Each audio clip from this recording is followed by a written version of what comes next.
Introducing the AirCon V2, motorsport's coldest and most powerful helmet cooling system. AirCon V2 was designed to deliver high-volume, ice-cold, dry air in a package that's more compact, lighter, and easier to integrate. We were able to package all of this technology into one small 7.8-pound system, housed in fully carbon fiber chassis, which looks incredible. Let me quickly show you how much smaller our new system is compared to our previous model. Not only is it smaller, it's 5 pounds lighter. We also reworked the overall layout of the system.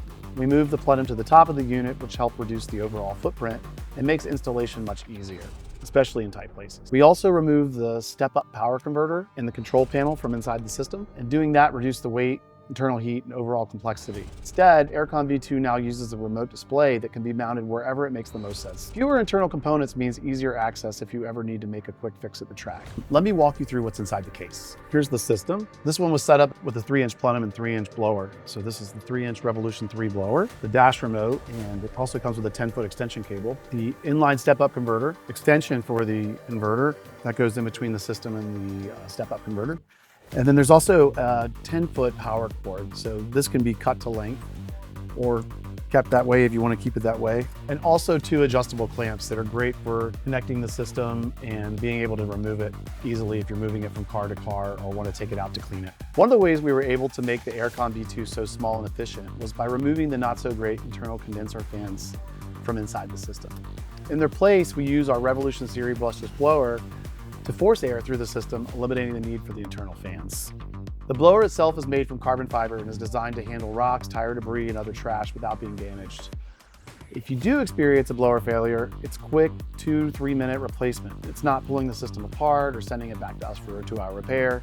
It's that user serviceability that was really an important goal for the AirCon V2. AirCon V2 is available in both 3-inch and 4-inch configurations, so you can choose the setup that best fits your application. Looking ahead, we will also be adding CAN bus support. Coming soon, there will be an optional dongle that plugs directly into the existing dash control port, and this will allow integration with AIM, Motec, and other compatible CAN bus systems.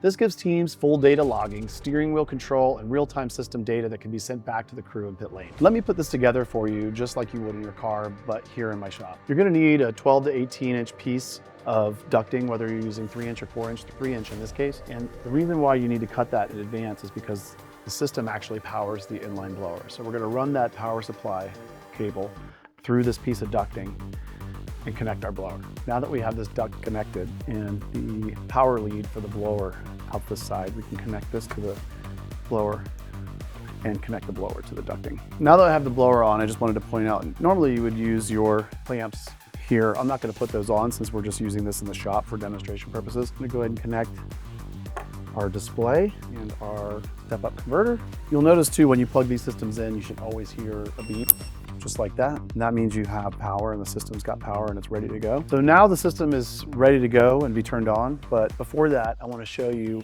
how we connect this to the helmet. I really like the Maglock system. I really prefer to use that. So I'm showing you the Maglock air hose that we sell. It complements our system well. This is a great product. It's very inexpensive. It's under 140 bucks.